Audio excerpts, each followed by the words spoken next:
This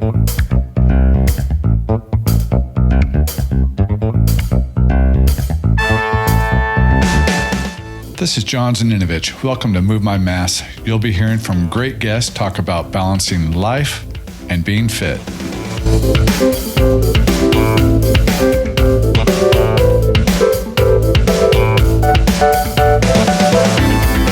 Hey, Callie. Welcome to the show. Hi, thank you. Thanks for having me. Glad to have you on.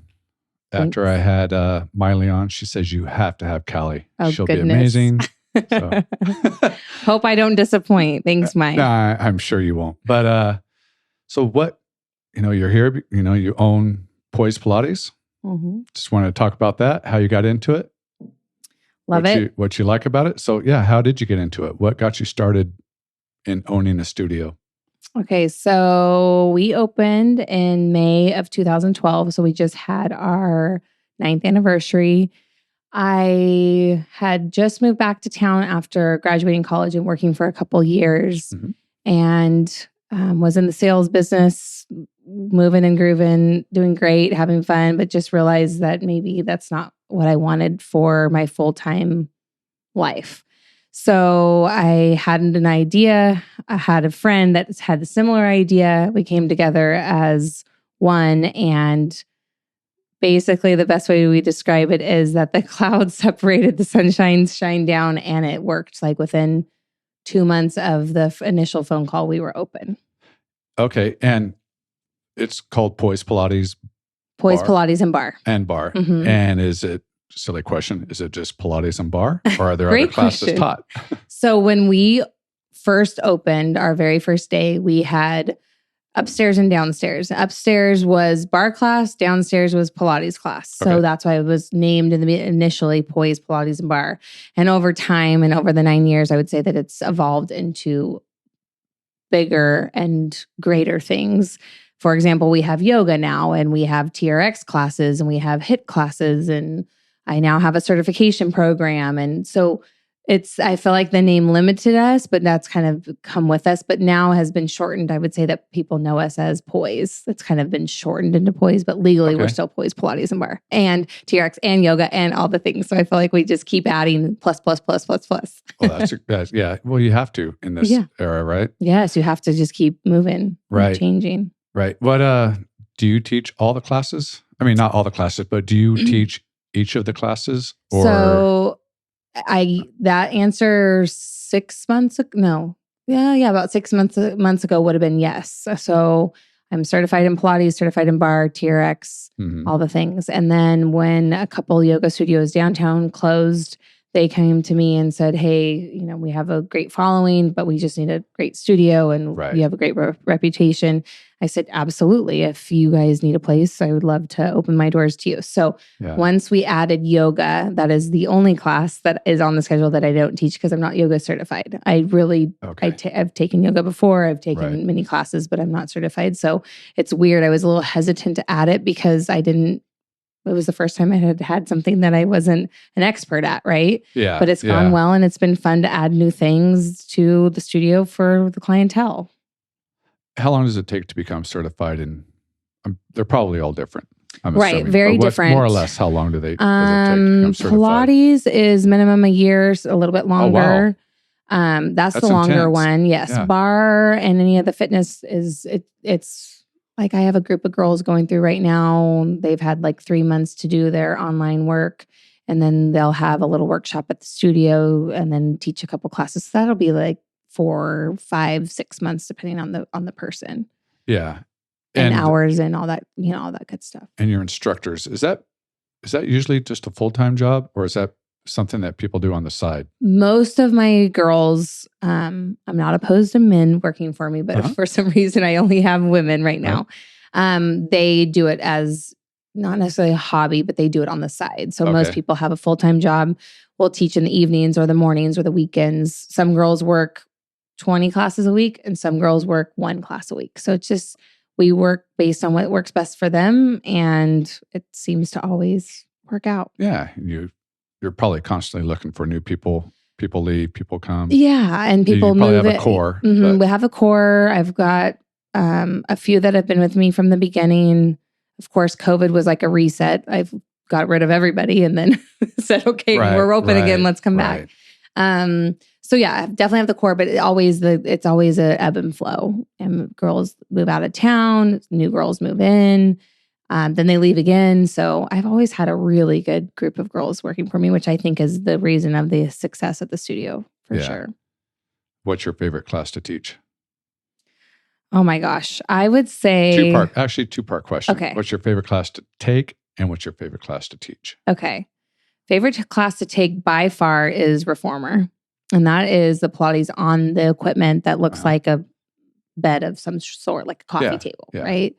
I feel like it is the perfect combo between challenge, mentally challenging, physically challenging, but also feel good at the same time. So sometimes when I do like a super, super intense workout, like a HIIT class, which we have on schedule and I love, and Andrea's amazing at it. Right. I leave it and I'm sweaty and I'm like, oh my gosh, that was so hard, which I love that when I'm doing it, right?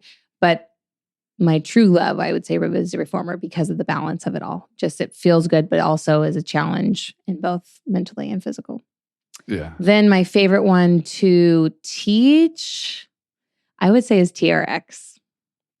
Reason being is our studio is very unique in the way that we teach it. So the traditional TRX method is based on time. So, okay, John, do this for 60 seconds, and then we're going to do a 15-second break, and then we're going to do that again for 60 seconds, and we're going to take a 15-second break, right? You do that 4 times, we move on to the next thing. Okay.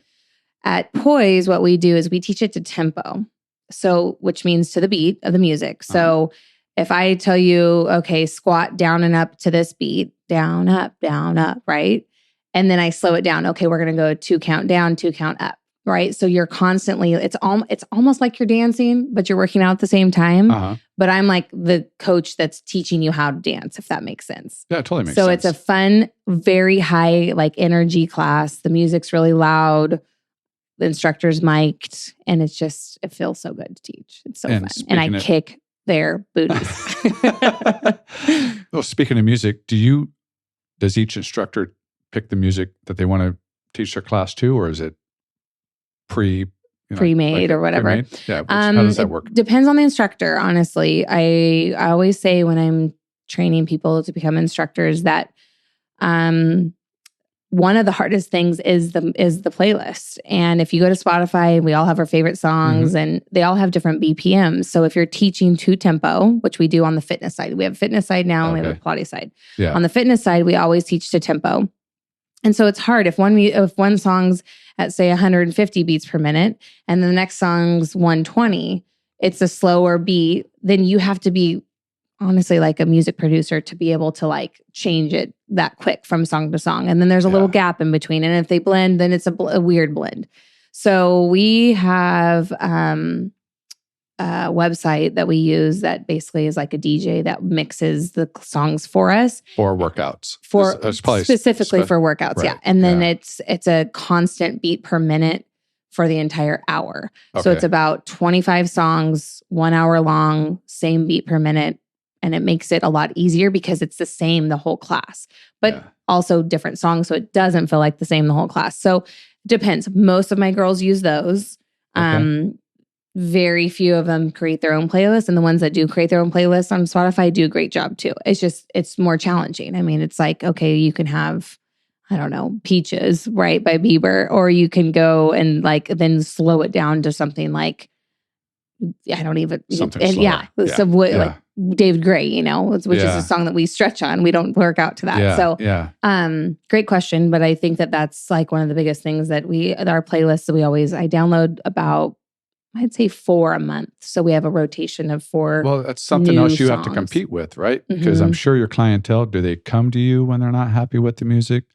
Oh yeah, my clients are very verbal. Yeah. But I appreciate that. Like I am have to have that girl. Feedback. Oh, absolutely. I love criticism, and so I feel like it's my number one thing. And if something, I'll never forget when we first opened. This is so silly, but when we first opened 9 years ago, our towels were white, and our mats are black.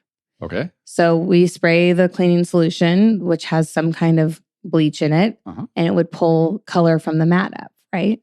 So clients like, you need to use black towels. I'm like, Great idea. Thank Good you, idea. Amazon. Black towels were delivered the next day, and we've always used black towels. I'm like, it's amazing, Right. So I love that feedback from the clients, and because I want to make them comfortable and, Because whenever I talk to friends and different gyms they go to or studios, whatever, they never really, well, none of them are complainers, but if they talk negative, it's usually the music, not the workout. Like their workout's usually great wherever they go. Right. And, oh man, I don't like the music here. She chose. Interesting. So it's always cracks me up because I'm not that person. I don't really pay attention to the music that much. I go there for my workout. Right. And of course, in my head, I'm like, oh, this isn't my favorite music. But I don't know. I just got my hour in or whatever the workout is. I'm always good. But I can imagine I think of spin class. I think spin is a lot of a mental workout, which we don't have spin, but it's in the back of my mind that I feel like we can expand. But anyway, that's a whole nother topic. Well, no, it's a perfect lead in. I was going to ask you, how do you choose what you're going to add? There's so many demand. I can't think of a lot of things right now, but hot yoga is one of them. I'm thinking of, can't think of any other things, but there's so many. Spin. Body pump. It's demand, honestly. Whatever, or Zumba. Like, how do you decide as a studio owner what you're going to make a part of your regular program? How do you decide? Well, we've always kept the core, which is bar. Then TRX came shortly after bar. So you'll see most bar and TRX classes offered at the studio. So what made you decide TRX versus, I don't know. Yeah, that's a great question. Versus Zumba or something else. So what made you pick TRX? Well, I love TRX. It's amazing because you have it's basically like a machine that hangs from the wall. That's answer enough right there because I own the place and I like TRX. That's why I said it. That's right. That's a good enough answer right so there. Funny. But no. But so Pilates is low impact and great and, teaches you about your body and your core and it's amazing. Then we had bar, which was like the more upbeat, not high intensity, but just a little bit more fine detail. And we just felt like we needed more variety. So, okay, well, what can we do? Bigger range of motion. We can make the bar class bigger range of motion, but that's kind of going away from the bar theory. Yeah. So TRX kind of fit in perfect on that. And then also hit a different demographic for us. So it's more friendly to men, right? Like a man doesn't want to come into a bar class because we tuck our pelvis and we open our legs and all the crazy things that men typically aren't comfortable doing. Where TRX is a little bit more simple, but also a little bit more general. We're not comfortable doing it because we're not good at it. There you go. I like exactly why. Every man should do it. I love it. Yes. Bar class will get you for sure. Oh, totally. And speaking of all your different classes, bar, Pilates, do you bring are there beginner classes? Do you recommend doing, hey, complete these before 6 sessions before you come into a general class? Gotcha. Do you do that or do you just jump right in? Yes and no. So at Pilates, since the beginning of time with us, we always required experience. If you've never been on the reformer before, you need to come in here one-on-one or with your buddy or with 2 of your buddies to get that experience. And then, of course, as time goes on, it's hard to get people in one-on-one. The number one complaint I have at the studio is it's intimidating to walk in. So I'm like, okay, well, if they're scared to walk in and I say, okay, well, bring your friend, they're still scared to walk in. Well, then I need to have a little bit more of a beginner class for that type of person that wants to come to the studio. So we've just recently added a 101 class. So you get the group class price I'm talking just about Pilates. Fitness class, you can come and take any class tonight if you want to do. 5:30 class, you're in, right? Or 6:15 tomorrow morning, you're in. Yeah. But the Pilates, it's a complicated machine.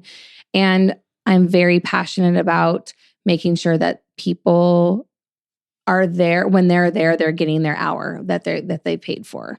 You can flop around on that machine like a floppy fish and not get anything out of it. And I always say, if you're doing it wrong, it's easy. And if it's easy, you're doing it wrong.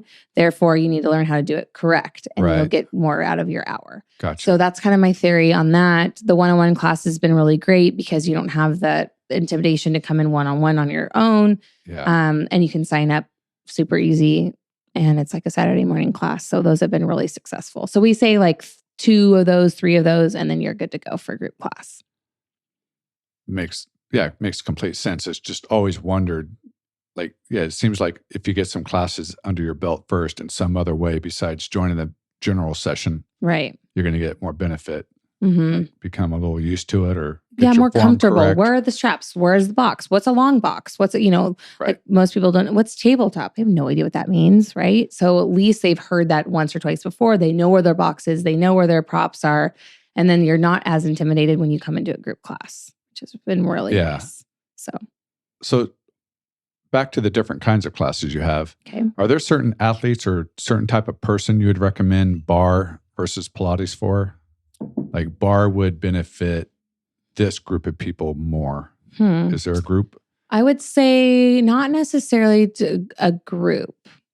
I don't know. That's a hard question because like Pilates is a buzzword right now and has been for a long time and everybody loves it. NFL athletes do it. I mean, you name it, they're all into it. Ballerinas are the people who basically got a hold of Pilates and then made Pilates worldwide. Okay. Just the awareness of what it is. Okay. So everybody thinks like, oh, Pilates is good for ballerinas. Yes, that's true. But Pilates is really good for anybody because it's mobility in your spine, it's flexibility in your hips, it's all the things we always say, like getting rid of the cobwebs, like, in our tight bodies of the same motion of walking or running or all the things that we do constantly. It's kind of to get that full body exercise and stretch. But I would say at our studio, what it is, it's not necessarily the like group of people. It's more of like their intention and where they're like wanting to spend their money. So Pilates is an investment. It's like more expensive per class, right? So that might not be for everybody, which is totally fine. But then we have barre, which is still low impact and great for anybody, but a little less expensive per class. Yeah. So I would say that the group is not necessarily for, specifics. Yeah. But our median age is a little older on the Pilates side versus the barre side. So the barre people are like more college students. Not to say that everybody else isn't welcome, because I have a lot of like variance in my age. Yeah. Where Pilates is a little bit more, in 40s, 50s, 60s, 70s, even 80s that come. So yeah. Well, I'm going to generalize a little bit. Men should do barre. I've only done it online. I know, but they get so embarrassed over it. It's so funny. It's more of like this, like, I don't know.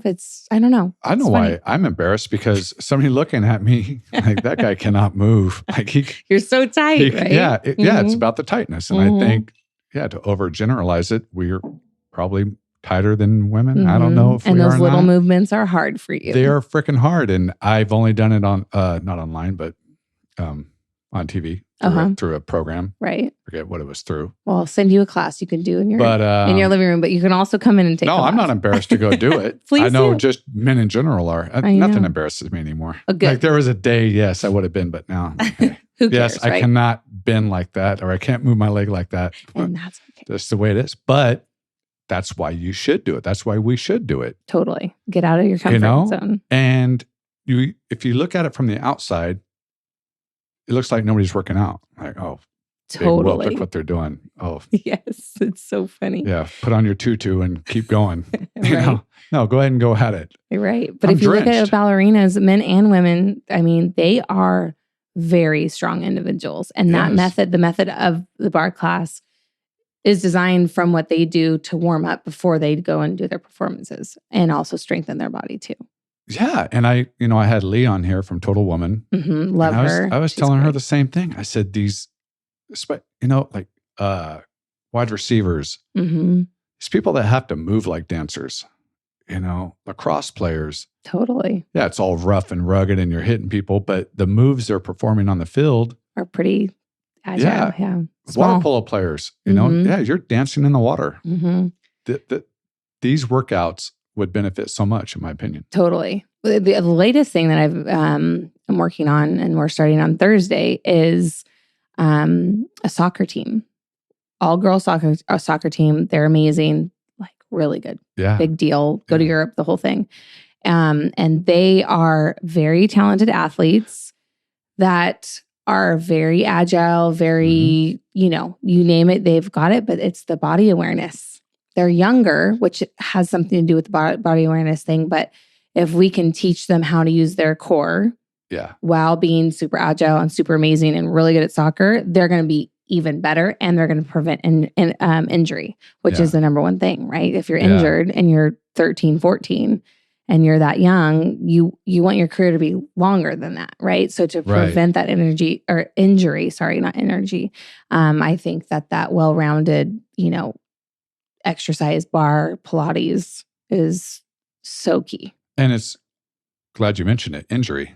I'm sure you're not seeing a lot of injury in Pilates or bar workouts. No, the method is to prevent injury. Yeah. And to work, for example, let's talk about the knee, right? So we work in different angles to strengthen the knee all the way around, as opposed to when you cycle, not to say that cycling is wrong, but it's you're on one plane. One plane, and you're going, and you're going, and you're going. Plane. Yep. Mm-hmm.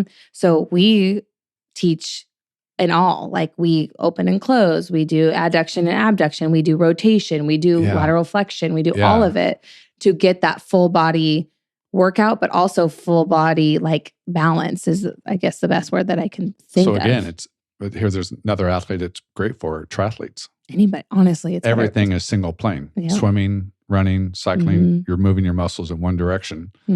I've helped George a lot too. Obviously, getting your bike set right is the number one thing when you're a cyclist. Yes. That really helped. But then also just like how to, if your low back's hurting, like why is it hurting? Let's pull our core in a little bit. Yeah. What does neutral mean? Like how can we sit better? All that good stuff. It really makes a difference. Yeah, it does. It does. So speaking of George, do you do triathlons with him? No, I'm his cheerleader. Yeah, that's a good spot to be in that sport. Great spot. Oh, thank you. Yeah. I don't like to get my hair wet. Great reason to stay out of it. Yeah. Great reason. And that's the first thing you do. I'm like, maybe if that's the last thing I did, maybe I would do a triathlon. But gosh, you got to get everything wet. And then you have to go bike and then you have to go run. That sounds horrible. I don't know. Horrible. Maybe I should do one just to support them. But that's okay. We're there. We're there on the sidelines. Seen him 3 times. Hey. I mean, so both of you are obviously extremely active. You own your studio, you're working out, definitely doing all that. Active lifestyle. And he's doing his triathlons. Mm-hmm. What's the day like for you guys? How do you pull it off? It's a lot. I would say he starts his morning earlier than I do because we're home and he, we can't both leave at the same time. So he's an early bird. Like he's up really early to go get his hour. What's really early? Well, you are a farmer. I'm not early anymore. I'd say like in the 4:00 hour, he's up and out, and because he likes to be home. I remember those days. Yeah, he likes to be home when the kids get up, and so then he can, get them out of bed and say good morning to them, and then get their breakfast with. Like we try to do that morning routine together. And then right now he leaves the house about 8:30, 8:45, so that gives he can take Carly to school. Or I can take, we kind of just tag team, which is, I feel like the best. And then my schedule at the studio is way more flexible than his job. So I can get my workout in after everybody leaves. Then I go to the studio maybe 9:45. Some days I get there earlier, like 8:30. So, or I'll get a workout in afterwards. But I feel like my work is a very busy job anyway. So I feel like even if I don't get my 1 hour workout in, I'm still, active and busy and all over the place all the time. So So, do you teach class every day? Are you always teaching? Right now, I'm 4 mornings a week. So I'm Monday, Tuesday, Thursday, Friday mornings. And then I try to only be there 1 evening a week because I want to spend time with my family. And then the rule is usually if we're in town, I'll sneak down on a Saturday morning because I'm there. And it's nice to give George some time alone with the kids without me around, you know? Yeah. So I would say, like between 20 and 30 hours a week, I'm at the studio. Okay. Lots of privates right now. COVID's brought a ton of private clients. Wow. A lot of people are more comfortable one-on-one, which I support that and works for me. And hell no, I want to be in a big class. I want to be able to hide. I know, right? Too much. Everyone's like, I have too many eyes on me. I'm like, sorry, you're the only person I can look at right now. So party on. Right. So I've asked this question to other studio owners, gym owners, and they teach. Are you always motivated? Are you always like, I am so ready to go teach this class right now? That's I know the answer to it. The answer is no. Of course. So how do you get through it? What gets you, what's your trick to get over the hump? Clients. It's like, it's usually if I'm feeling that way, it's like to get out of the house and get the kids ready and all that. And when I'm in my car and I'm pulling up the studio, I have my little things that I do when I'm there, and I turn up the music. And once I'm there, I'm golden. Yeah. It's just, it's like even a client coming for the first time. It's just getting through the front door. Once you're in the front door, you're happy. I swear that my studio has the best vibe. And I don't even know why or how, or maybe the temperature is perfect and the music. I don't know, but I feel like that's what gets me over the hump. And then once I'm going and once I'm there, I feel like I don't ever want to leave. So that's excellent. Yeah, it's great. Our building is really cool. And Frank, our landlord, I attest that to him. Like, I mean, that building it'll take your breath away. It's so pretty. So, I guess clients seeing their faces and wanting to change their lives and their days and, making their day better, I feel like motivates me to that gets you through. That's your I'm a pretty happy person though. It takes a lot for me to get me down. So for me, it's the warm up. Once I get into the warm up of any workout, I'm always good. What's that phrase? Actually, the first mile is the hardest, and then like second mile, you could run for 100 if once you can put that first one. And I actually want to back it up a little bit. Changing clothes. Once I change my clothes and get changed, then I'm good to go. Well, if you own a studio, this is all you wear all day, every day. You don't ever have to change your clothes. I'm sure you've heard of David Goggins. Maybe not. He's just crazy. Tell me about him. Just a crazy workout guy. He was a Navy SEAL. Oh, cool. And he lived with Jesse Eichler. You ever heard of Jesse Eichler? No. What is wrong with me? He's no worries. Anyway, he lived with him for a month and put him through all this crazy stuff. Oh, fun. But fast forward to all David Goggins interviews. He's just very, very, very intense. And he talks about it. He's like, I'm not always up to go work out. Mm-hmm. He's like, sometimes I will sit down and just look at my shoes for a half hour before he even puts them on. He's like, I don't want to put them on. I don't want to do this. But it's, everybody has their method of, because if you're in the fitness world, everybody thinks you're always up to go work out. Mm-hmm. It's not the case. Not the case. And everybody has their different tricks, and yours are your clients. Totally. And your environment. Yep. And that gets you going. Right. Well, and it's like, I don't know. I always tell my clients, you will never leave the studio feeling worse than you did coming in. So if you're having a bad day or bad morning or bad whatever, you come for a workout, you will leave. And it's mental more than anything. You will leave feeling 100 times better. And I tell people the only times it doesn't work for me is when I'm getting sick. When I don't realize I'm getting sick. Right. And that's when you're sick. You're like, I don't feel good. Yeah, my workout didn't work. I'm still down. Yeah. I'm still not feeling it. Yeah. Well, sure enough. The next morning. That's why. Yeah. Makes total sense. So. Yeah. So what's the day in the life of being a studio owner? Like you're wild. I bet it's wild. It's interesting. I think George is probably the only person that really knows that life because he's my other half. But Chris or any other studio owner knows my life too, but Christine is my old business partner. We split after 5 years, 4 years ago, because she moved to Texas. Mm-hmm. And I would say that is one of the biggest things I miss the most is honestly somebody knowing my day to day and doing it together. So for example, somebody calls in because they're sick, which is fine. I get it. You're sick, your kid's sick, get it. It's that like last minute, oh gosh, like my goal is to never cancel a class, right? But sometimes I have to. Yeah. Clients are super gracious. They always understand. Mm-hmm. So I've got the instructors, I've got technical issues, which happen, as you know, like sometimes internet goes down. I mean, and it's like this big jumbled mess. Sometimes power goes out. Right. We've got the homeless downtown. There's a guy in the courtyard. I feel like it's everything, Yeah. And then I've got my books to do, and then I've got bills to pay, and it's and it's fine. It's just wild, but it works perfect with my personality because the busier I am, the longer my list is, the more efficient I am with all the things. If it's a day where I'm like, I get nothing done. Yeah. Nothing done. So it works for me. Yeah. I'm finding out I'm the same way. Now that I work from home, I better have things structured or nothing gets done. It's the same thing in the studio. It's just too easy to go off to the side and do something else. But on the other hand, I think too that it's like surrounding yourself. It's the general things in life. Surrounding yourself around amazing people. I mean, it takes. What's the phrase? Takes a tribe, whatever. I mean, it takes a village to run your tribe or whatever it is. Honestly, like it's true. Like it's everybody that helps me in my personal life, everybody that works for me.